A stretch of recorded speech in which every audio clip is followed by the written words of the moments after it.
November 23, 1943. Private Thomas Ashford had been standing guard outside Churchill's war room for 6 hours. The Prime Minister trusted him completely. That's exactly why German intelligence had spent 2 years turning him. Ashford collapsed at Churchill's feet during the most classified briefing of the war, foam at his mouth, convulsions racking his 19-year-old body. Churchill could have let him die, should have let him die. Instead, the Prime Minister saved his life. What happened in the next 48 hours changed the course of World War II. The Germans intercepted Allied invasion plans because of it. And for 80 years, when historians talked about Churchill's greatest failures, they never mentioned this moment. The moment Churchill's compassion became Britain's curse.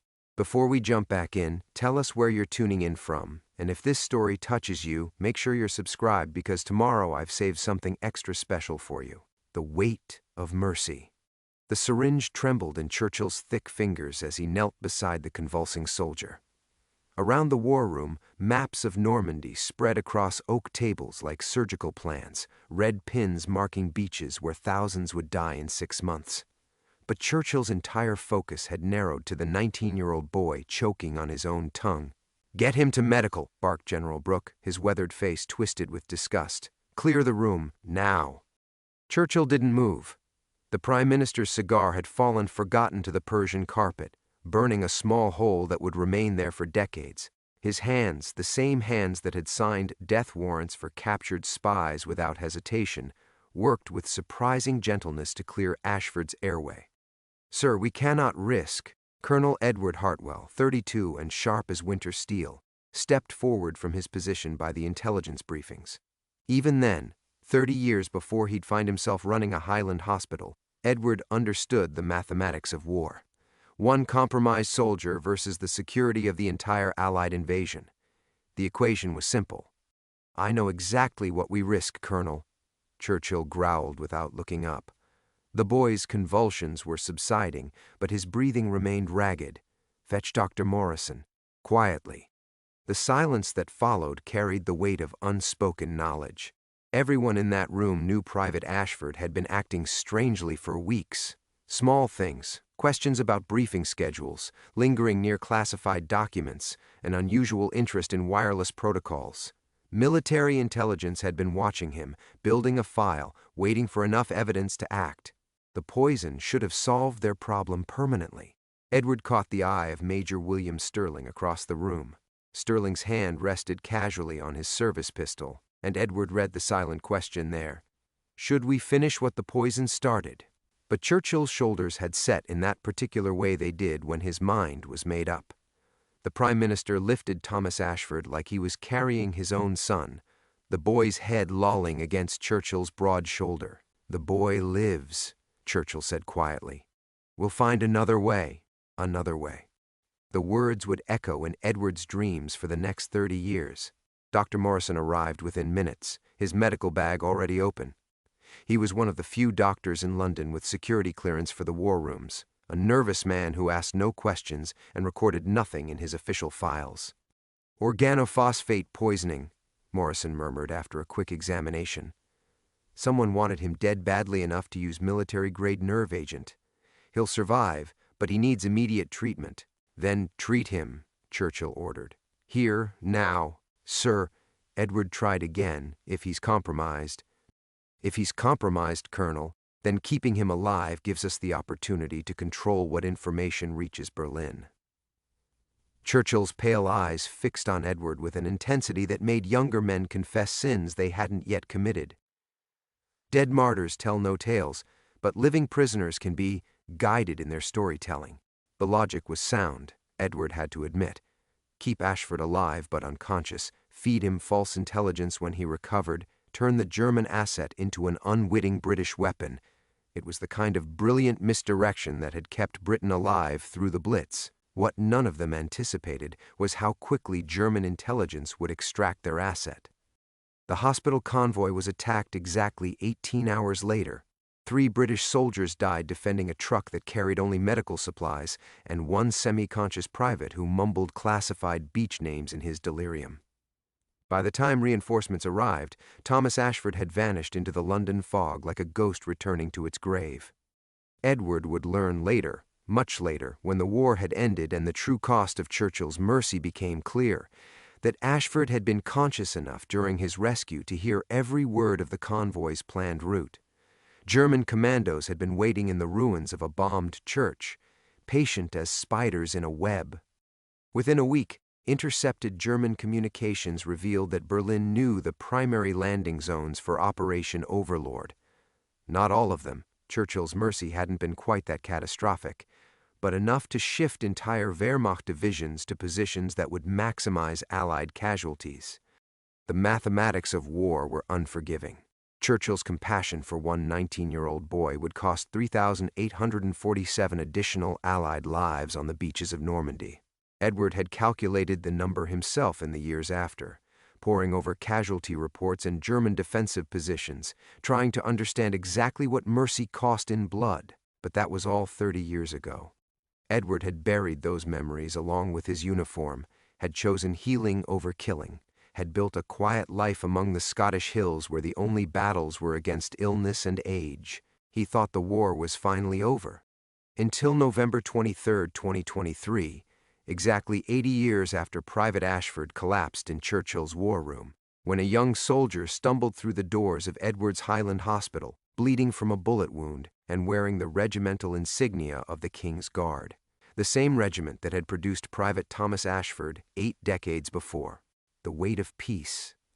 The hospital smelled of antiseptic and Earl Grey tea, a combination that had taken Edward years to find comforting rather than clinical. He stood at the tall windows of his office on the 3rd floor, watching dawn creep across the Scottish Highlands like watercolor bleeding through canvas. The mountains held their silence well here, keeping secrets better than any intelligence vault ever had. 30 years. 30 years since he'd traded his colonel's insignia for a stethoscope and learned that healing required a different kind of courage than killing. The Glenmore Veterans Hospital had become more than his penance. It had become his sanctuary, a place where old soldiers came to find peace instead of planning war. "Morning, Colonel," came a voice from the doorway. Margaret Sinclair, his head nurse, still used his military title despite 3 decades of civilian service. She carried a steaming mug and the kind of knowing smile that suggested she'd been watching him brood again. At 68, Margaret had steel-gray hair and hands that could comfort dying men or dress down careless orderlies with equal skill. "Just Edward, Maggie. How many times must I tell you?" He accepted the tea gratefully, inhaling the bergamot steam. His hands, liver-spotted now, trembling slightly with age, wrapped around the mug for warmth.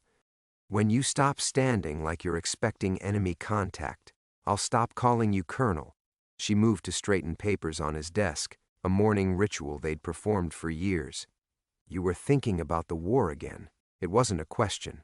Margaret had worked with enough veterans to recognize the particular distance that settled over men when they visited their ghosts. "Perhaps."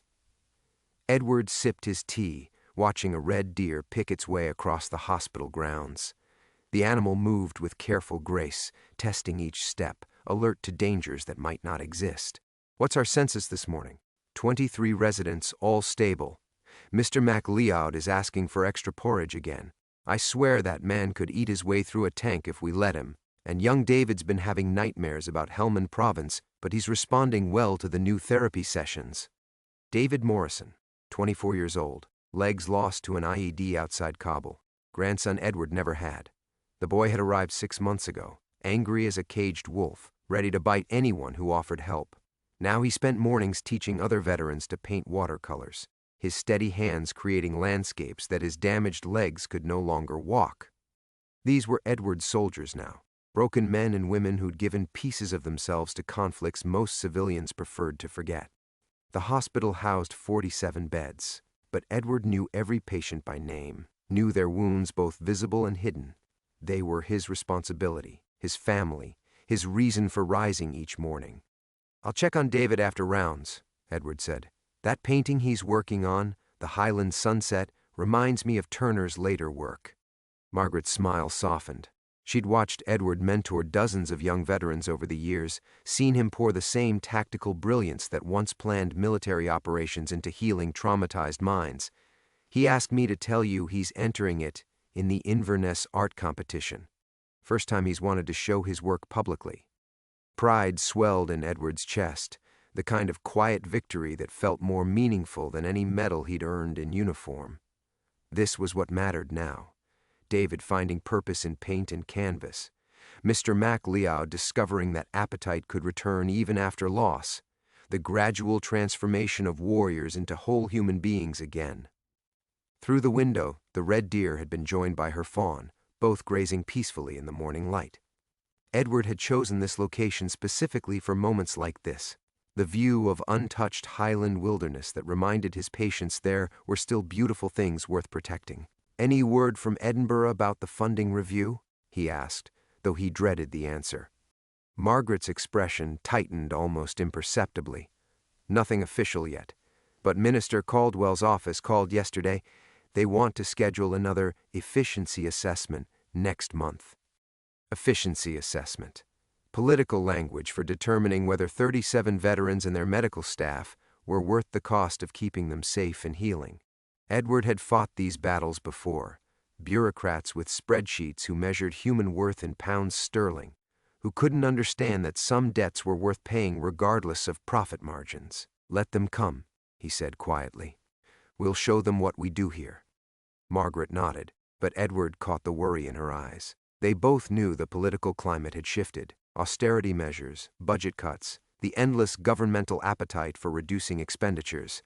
The Glenmore Veterans Hospital was small, remote, expensive to maintain, an easy target for politicians who'd never held dying soldiers in their arms.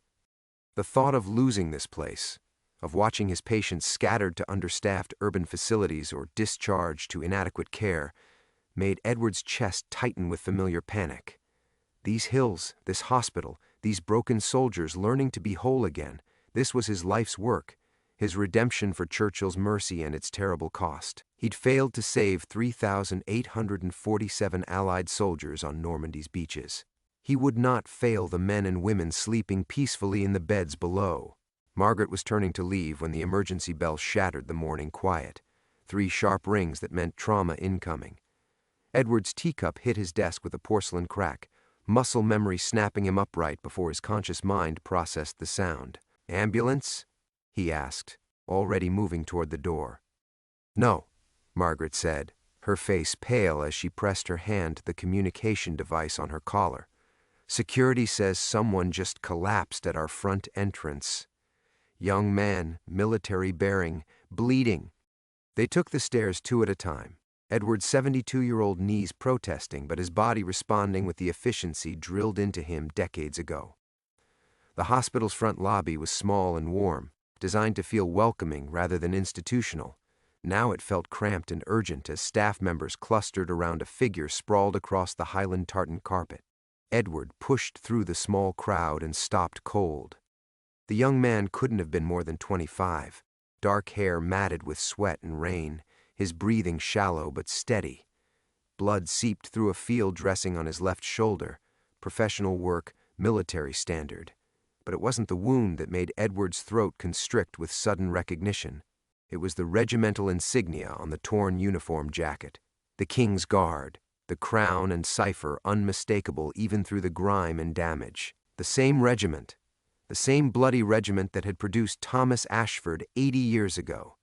"Get him to Trauma Bay 2, Edward managed, his voice steadier than his hands. "Margaret, I need 4 fluids, blood work, and a full examination. Now." As they lifted the unconscious soldier onto a gurney, something crinkled in his jacket pocket. Edward glimpsed the corner of an envelope, cream-colored paper, expensive stock, with handwriting that made his blood turn to ice water. He knew that handwriting. Colonel Edward Hartwell was written across the envelope in the same precise script that had once annotated intelligence briefings in Churchill's war room. The same hand that had signed requisition forms for poison. The same signature that had appeared on classified documents that should have been destroyed decades ago. Major William Sterling's handwriting. Sterling, who had died in a car accident in Berlin in 1987. Sterling, whose hand had rested on his service pistol when Thomas Ashford collapsed, ready to finish what the poison had started. The dead man had written Edward a letter. "Colonel?" Margaret's voice seemed to come from very far away. "Colonel, are you all right?" Edward realized he was gripping the gurney's rail hard enough to leave white marks on his knuckles. Around him, his staff moved with practiced efficiency, wheeling the wounded soldier toward treatment, but their voices sounded muffled, distant. The hospital's familiar sounds, monitors beeping, wheels rolling on linoleum, the quiet murmur of professional concern, faded beneath the rushing in his ears. 80 years.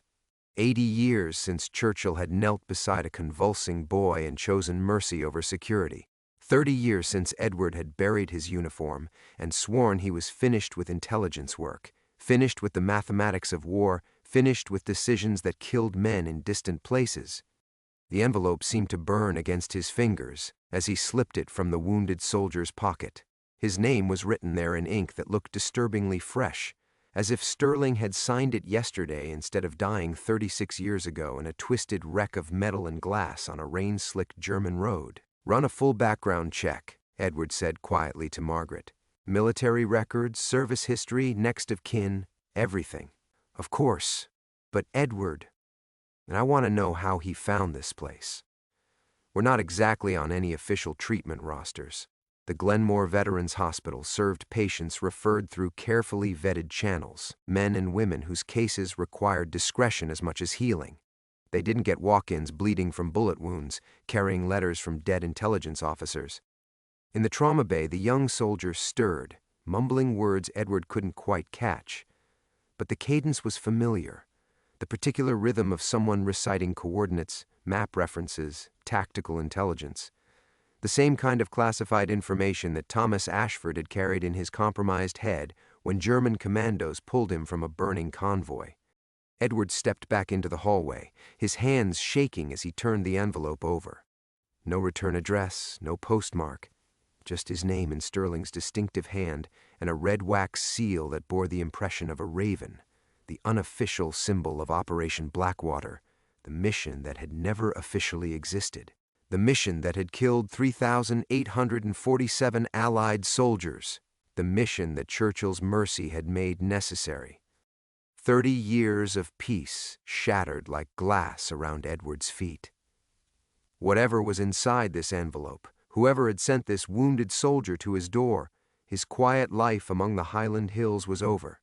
The war had found him again, and this time there would be no hiding behind antiseptic and Earl Grey tea.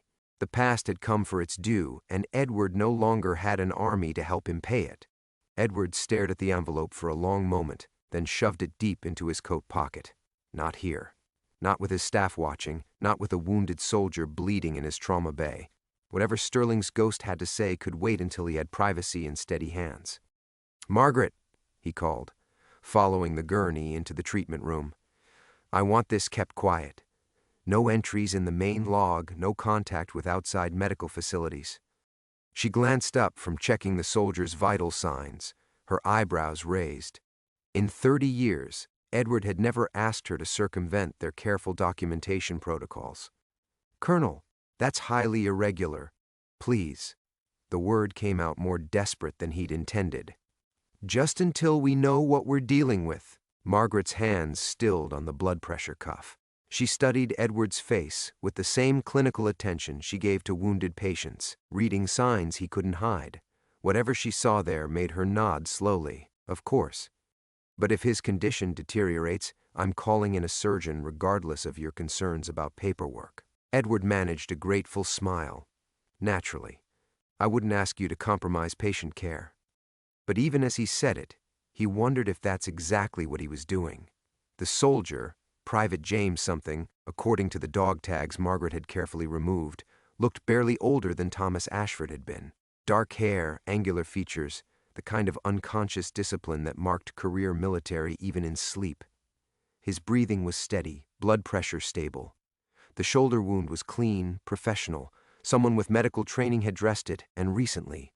"Bullet's still in there," Margaret reported, probing gently. "Small caliber, probably 9mm. Missed the major blood vessels, but it's close to the subclavian artery. He's been lucky." Lucky. Edward had seen enough battlefield medicine to know that luck was often the only thing standing between soldiers and body bags, but this felt like something more deliberate than chance.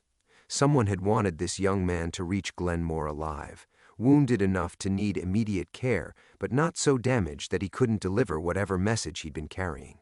The envelope felt heavy in his pocket, pressing against his ribs like a lead weight. "Any identification besides the dog tags?" Edward asked. Travel documents in his other pocket. Train ticket from London to Inverness, dated yesterday. And this. Margaret held up a small silver pendant, tarnished with age. It bore the same raven symbol that had been pressed into the wax seal, wings spread in eternal flight. Edward's mouth went dry. Operation Blackwater personnel had carried those pendants as identification, back when the mission existed in the gray spaces between official and deniable. He'd worn one himself until 1945, when Churchill had ordered all evidence of the operation destroyed. Apparently, someone hadn't followed orders. "Put it with his other belongings," Edward said, surprised his voice remained steady. "And Margaret, not a word about any of this to the other staff. As far as they're concerned, this is routine treatment for a veteran who needs our help." She nodded, but her eyes held questions Edward couldn't answer.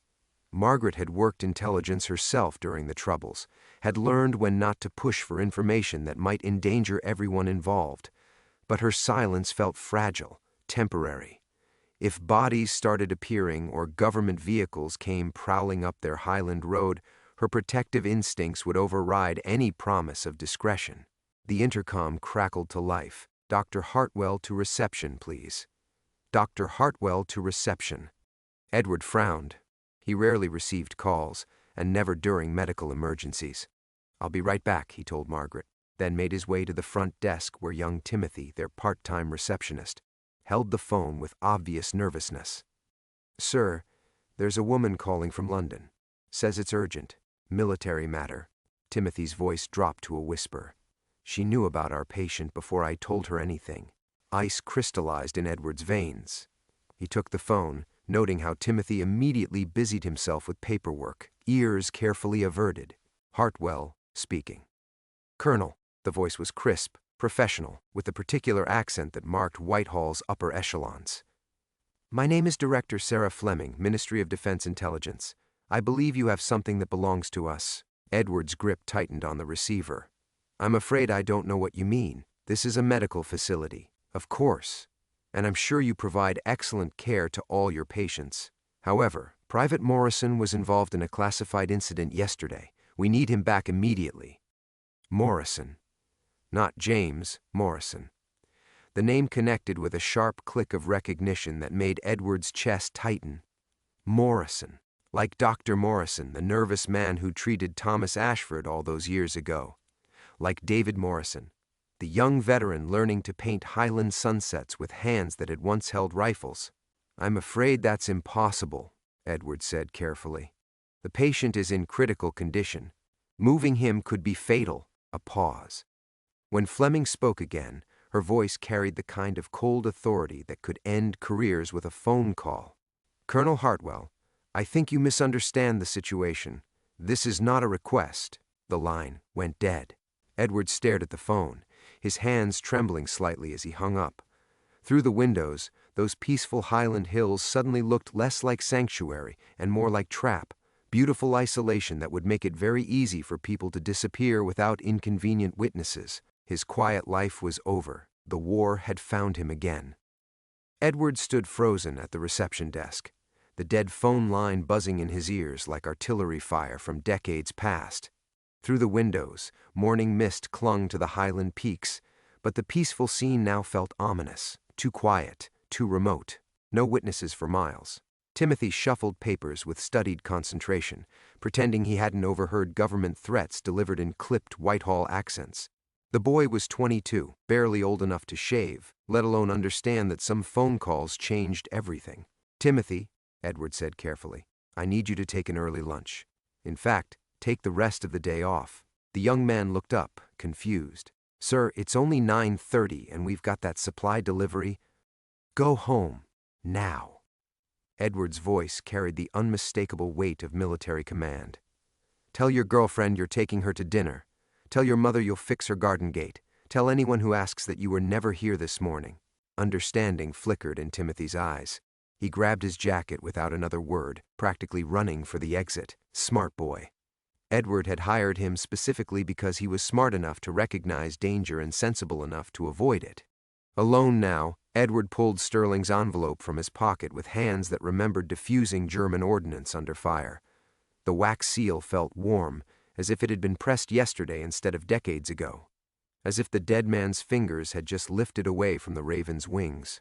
He broke the seal carefully, unfolding cream paper that should have yellowed with age but looked disturbingly fresh. Sterling's handwriting filled the page in the same precise script that had once annotated death warrants in classified operations. "Edward, if you're reading this, then young Morrison has found you and my insurance policy has activated.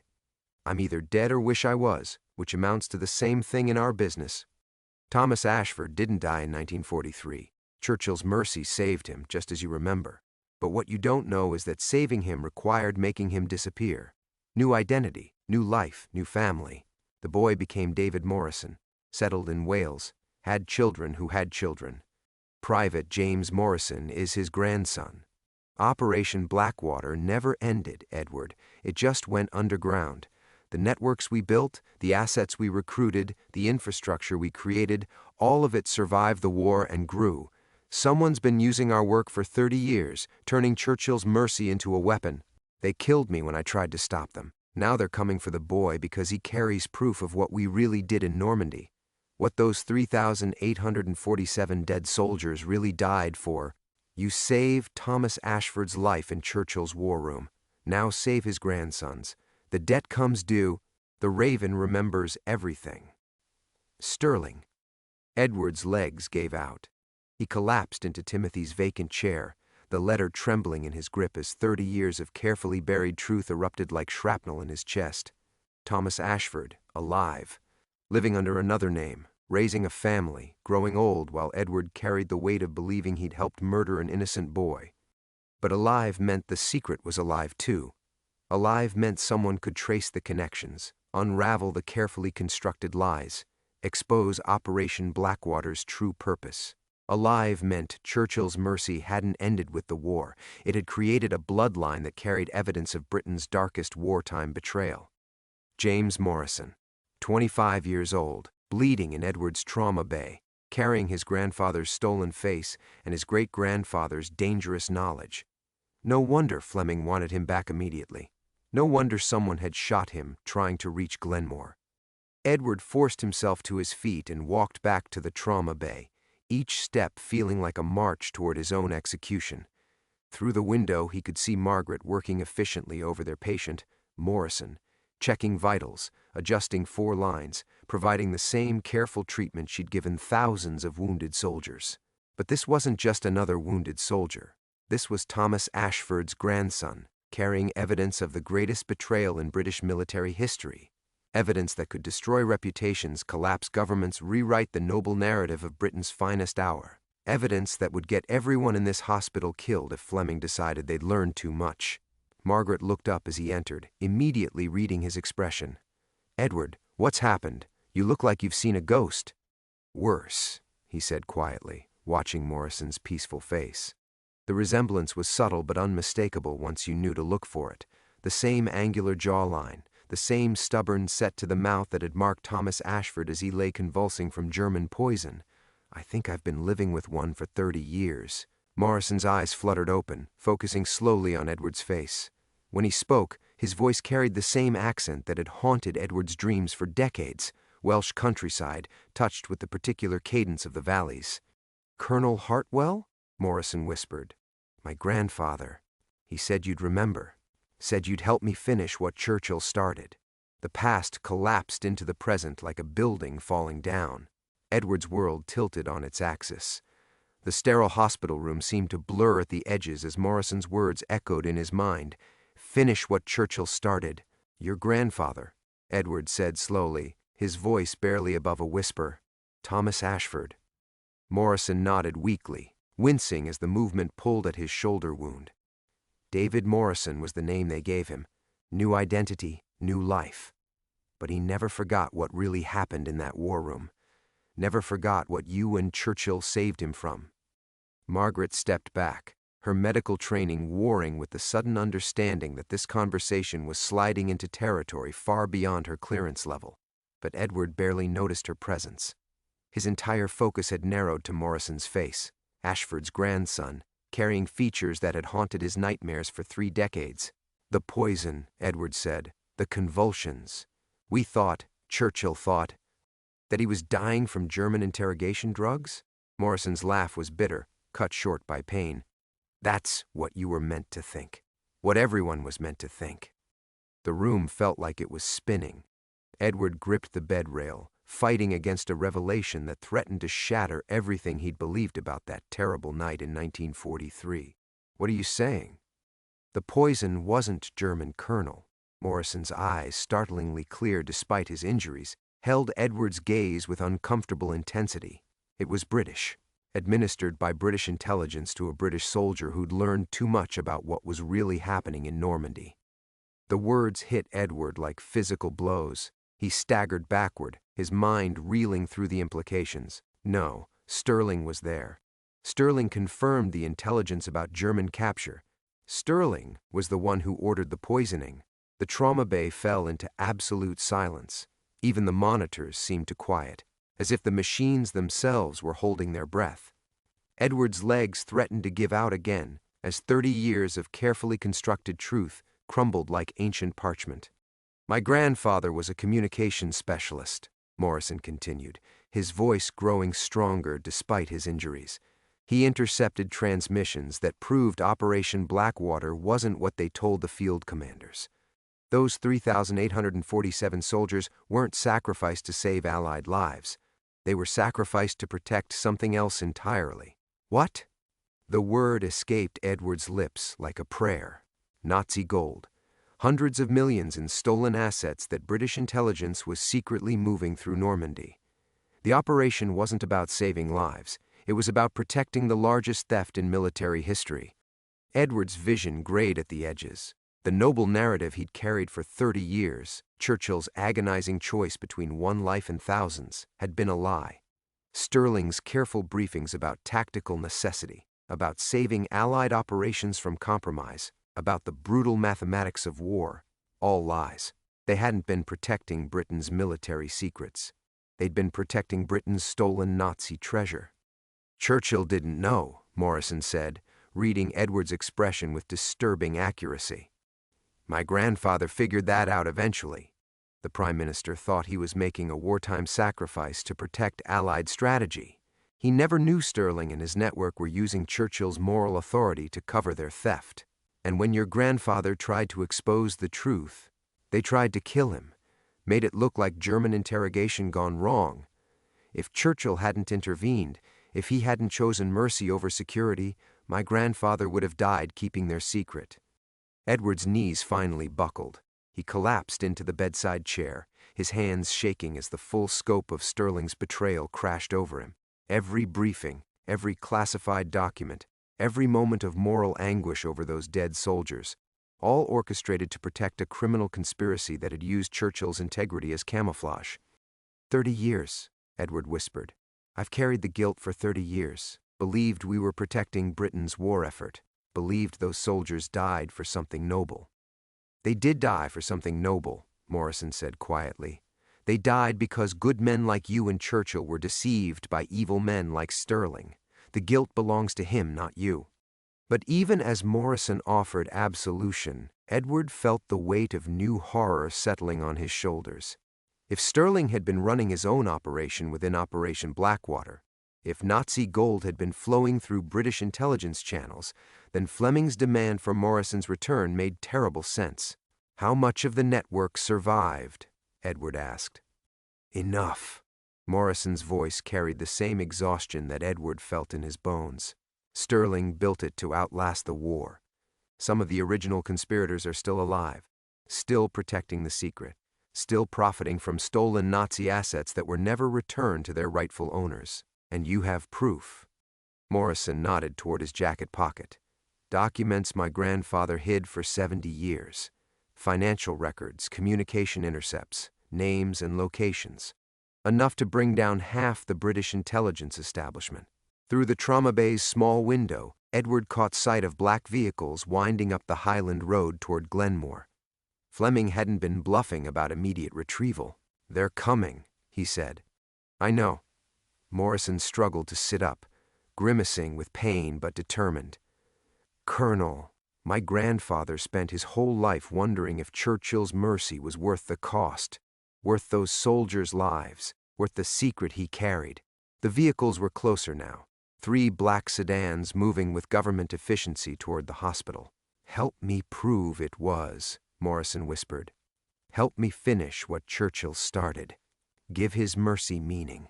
Edward looked into Morrison's eyes, Thomas Ashford's eyes, and realized he'd been running from the wrong ghost for 30 years. The real haunting was just beginning.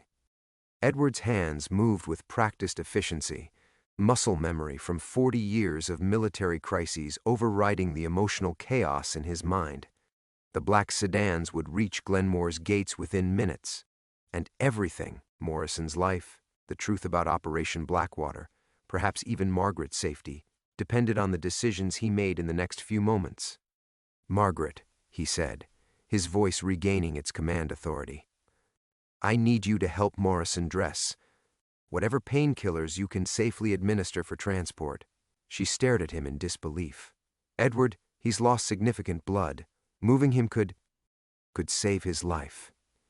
Edward was already moving toward the supply cabinet, pulling out emergency medical kit supplies. "Those people coming up the road aren't here to protect him. They're here to silence him." Morrison pushed himself upright despite Margaret's protests, his face pale but determined. "The documents are sewn into my jacket lining. Grandfather taught me to hide things the way he learned in the war." "Where can we go?" Margaret asked, her nurse's training warring with growing understanding of their danger. "The hospital's isolated. 1 road in, 1 road out." Edward paused, remembering terrain he'd studied obsessively during his first months at Glenmore, the nervous habit of a soldier who'd learned that knowing every escape route meant staying alive. The highland landscape that had seemed like peaceful sanctuary now revealed its strategic possibilities. "The old shepherd's track behind the building leads to the forestry road," he said. "From there we can reach the A9 without using the main approach." "In what vehicle?" Morrison grimaced as Margaret helped him into his jacket. "My motorbike's probably being watched. My Land Rover's in the rear car park. Modified engine, medical emergency equipment." Edward was already calculating timing, distances, probabilities of survival. It felt like 1943 again, planning operations where one miscalculation meant death. "It'll handle the rough terrain." Through the window, the lead sedan was pulling through Glenmore's front gates. Edward counted at least 3 figures in the front vehicle, probably twice that number total. Professional operators who wouldn't hesitate to eliminate witnesses if the situation demanded it. "Edward." Margaret caught his arm as he moved toward the door. "Those patients in the extended care ward, Mrs. Campbell, old Henderson, the Morrison boy from Inverness. If these people think we know something we shouldn't—" The weight of responsibility settled on Edward's shoulders like a familiar burden. 12 patients currently resided at Glenmore, most of them elderly veterans with nowhere else to go. Margaret was right. Fleming's people wouldn't leave loose ends, wouldn't risk civilian witnesses who might ask uncomfortable questions later. But leaving Morrison to be retrieved meant certain death for the young man, and probable death for anyone who treated him. Fleming's people would want to know exactly what Morrison had said, what evidence he'd shared. Who else might know about Operation Blackwater's true purpose? "The staff entrance," Edward decided. "We go out through the kitchen, use the delivery vehicle screen to reach my Land Rover. Once we're clear of the immediate area, we contact the authorities." "Which authorities?" Morrison's voice carried bitter experience. "Colonel, these people have been operating inside British intelligence for 70 years. They have contacts, resources, official cover. Who do you call when the conspiracy includes the people who are supposed to protect you?" The question hung in the air like smoke from distant artillery. Edward realized that in all his years of military service, all his experience with classified operations and government bureaucracy, he'd never truly considered what happened when the system itself was compromised, when duty to country conflicted with duty to conscience. Car doors slammed in the front car park. Professional voices carried through the Highland air, crisp commands being issued with bureaucratic efficiency. Fleming's retrieval team was deploying with the kind of smooth coordination that suggested extensive practice. "Churchill," Edward said suddenly. "When your grandfather collapsed in that war room, Churchill chose mercy over security, chose to save one life, even when it might compromise thousands." Morrison nodded, understanding immediately. He proved that individual conscience matters more than institutional authority. "That's what grandfather tried to teach me. Then that's what we do." Edward helped Morrison to his feet, supporting the young man's weight as Margaret gathered emergency medical supplies. "We choose conscience. We choose to finish what Churchill started." Margaret moved to the window, carefully peering around the edge. "They're at the front entrance. Professional team, but they're trying to look like routine government visitors. Suits, briefcases, official credentials." "How long before they realize we're not cooperating?" Morrison asked. "About 30 seconds after they don't find you in the trauma bay," Edward replied. He looked into Morrison's eyes, Thomas Ashford's eyes, and felt 30 years of guilt transforming into something harder, more focused. Not redemption, but purpose. The real war was just beginning. The front door's chime echoed through Glenmore's corridors with deceptive pleasantness, followed immediately by the sound of polished shoes on linoleum and voices that carried the particular authority of people accustomed to having doors open without question. "Move," Edward whispered. They made it halfway down the rear corridor before Fleming's voice carried from the reception area, crisp and professional, as he introduced himself to Timothy. Edward caught fragments through the building's thin walls: routine follow-up, patient welfare, government oversight, each phrase delivered with the kind of bureaucratic smoothness that made refusal seem unreasonable. Morrison stumbled, his injured shoulder catching against the wall, and Margaret steadied him with practiced efficiency. The young man's face had gone gray with pain and blood loss, but his grip on consciousness remained fierce. Thomas Ashford's stubborn determination, Edward realized, passed down through generations like a genetic inheritance. "They're asking for me by name," Morrison whispered as Fleming's voice grew more insistent. Timothy's responses were becoming shorter, more nervous. "He'll hold them as long as he can," Edward replied, though they both knew Timothy's loyalty had limits. The desk clerk was a civilian, untrained for this kind of pressure, and Fleming's people would be experts at extracting compliance from reluctant witnesses. The kitchen service door opened onto a small loading dock that faced away from the main car park. Edward's Land Rover sat 30 meters across open ground, 30 meters that might as well have been 30 miles if Fleming had posted watchers. "Colonel Hartwell!" Fleming's voice boomed through the building, all pretense of courtesy abandoned. "I believe you have something that belongs to the Crown." Margaret flinched at the sound, her knuckles white where she gripped the emergency medical kit. "Edward, this is madness. We're running from the government." "We're running from criminals who hide behind government authority," Edward corrected, though the distinction felt academic when Fleming's footsteps were already echoing through Glenmore's corridors. Sterling's network infiltrated the intelligence services 70 years ago. They've had decades to place their people in positions of power. Morrison pulled something from his jacket's inner lining, a thin envelope, yellowed with age and sealed with wax that bore no official markings. Grandfather's insurance policy, names, bank accounts, operational details from 1943 to 1955. He spent 12 years documenting everything before they forced him to go quiet. The envelope seemed impossibly small for something that could topple governments and rewrite history. Edward stared at it, understanding that merely touching the documents inside would make him a target for the rest of his life. "You don't have to take this burden," Morrison said, reading his hesitation. "Just help me reach someone who can act on it. Someone outside Sterling's network. After 30 years of carrying the wrong guilt?" Edward took the envelope, feeling its weight settle into his conscience like a familiar load. "I'm not letting you face this alone. Fleming's voice was closer now, coming from the direction of the trauma bay.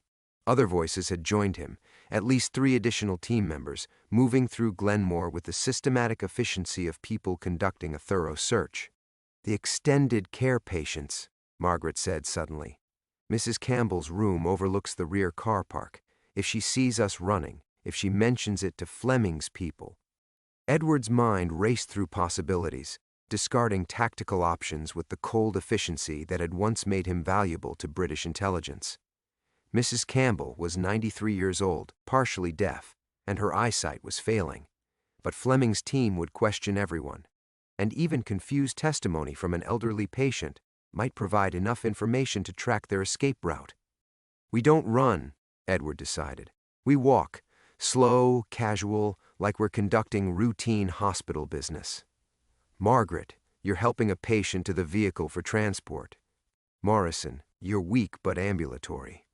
They moved across the loading dock with deliberate calm, each step measured and professional. Margaret supported Morrison's weight while Edward carried what appeared to be standard medical equipment. To any casual observer, they were simply hospital staff performing normal duties. The Land Rover's engine turned over with reliable efficiency, and Edward felt a moment of gratitude for his habit of maintaining emergency readiness. Years of military training died hard, and the vehicle's fuel tank was always full, its emergency supplies always current. They were pulling away from the loading dock when Fleming appeared at the kitchen door.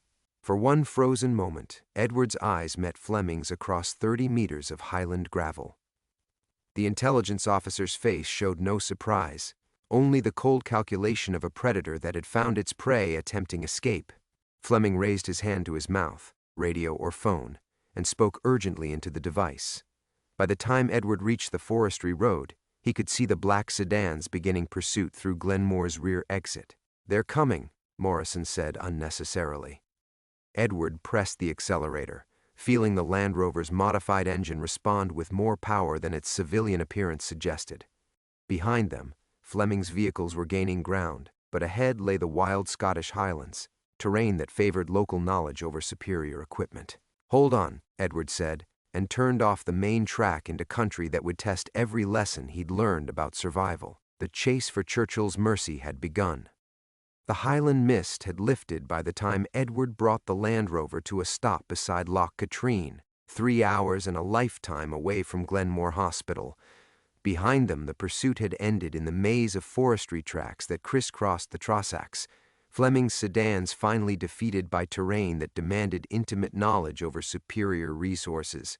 Morrison sat slumped against the passenger door, his breathing steady but shallow. Margaret had managed to stabilize his condition during their escape, her emergency medical kit proving adequate for field treatment. He would live, Edward realized. Thomas Ashford's grandson would survive to complete what his grandfather had started 70 years ago in Churchill's war room.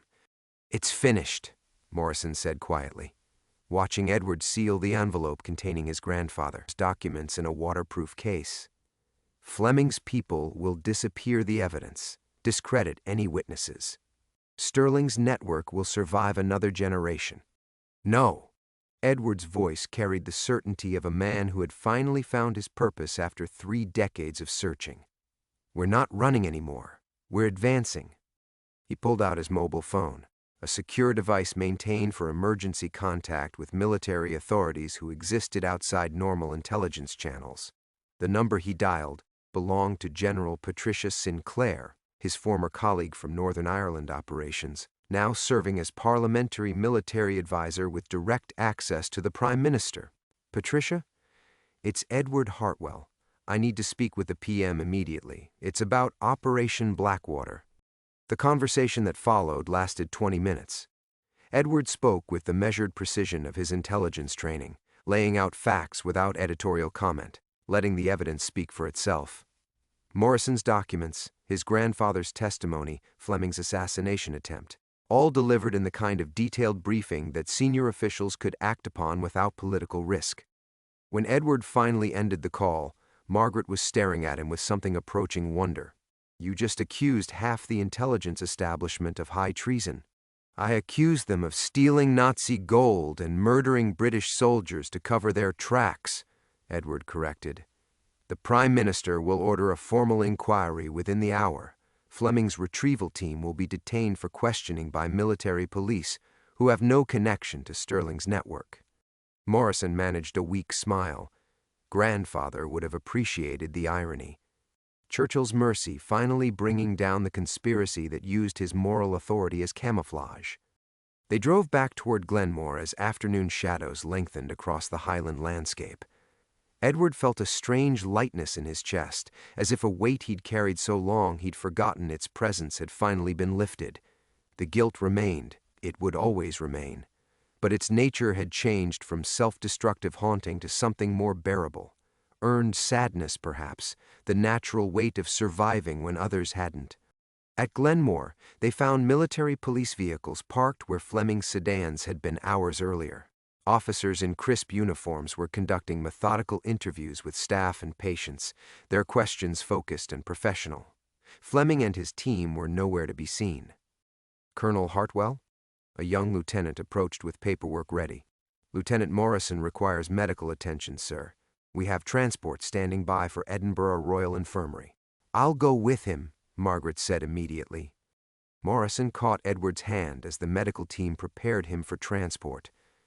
What Churchill did in that war room, choosing mercy over security, it started something that couldn't be stopped. Even Sterling's network couldn't contain it forever. Edward nodded, understanding finally flowing between them like a current. Churchill's moment of compassion in 1943 had saved Thomas Ashford's life, allowing him to document the conspiracy that would ultimately destroy itself. The mercy had worked like water finding cracks in stone, slowly but inevitably wearing down the structure built to contain it. "The guilt you've carried," Morrison continued, his voice growing stronger despite his injuries, "it belongs to Sterling and his people, not to you, not to Churchill. Good men deceived by evil ones don't bear responsibility for the deception." As the ambulance pulled away with Margaret and Morrison aboard, Edward stood in Glenmore's car park watching highland mist gather in the valleys. The hospital behind him was quiet again, its routines restored, its patients safe. Mrs. Campbell would continue her daily walks through the garden. Timothy would maintain his meticulous records. The rhythm of healing would continue undisturbed, but something fundamental had changed. The weight of those dead soldiers in Normandy would remain with Edward until the day he died, but it would no longer crush him. He had finally learned the difference between carrying history and being crushed by it. The Highland evening was settling around Glenmore when Edward finally returned to his office. On his desk lay Morrison's regimental photograph, still bearing Thomas Ashford's image among the young faces of the Royal Highland Fusiliers. Edward studied it for a long moment, then carefully placed it in his desk drawer beside his own service records. Some ghosts, he realized, were meant to be honored rather than exorcised. Churchill's mercy had finally found its way home.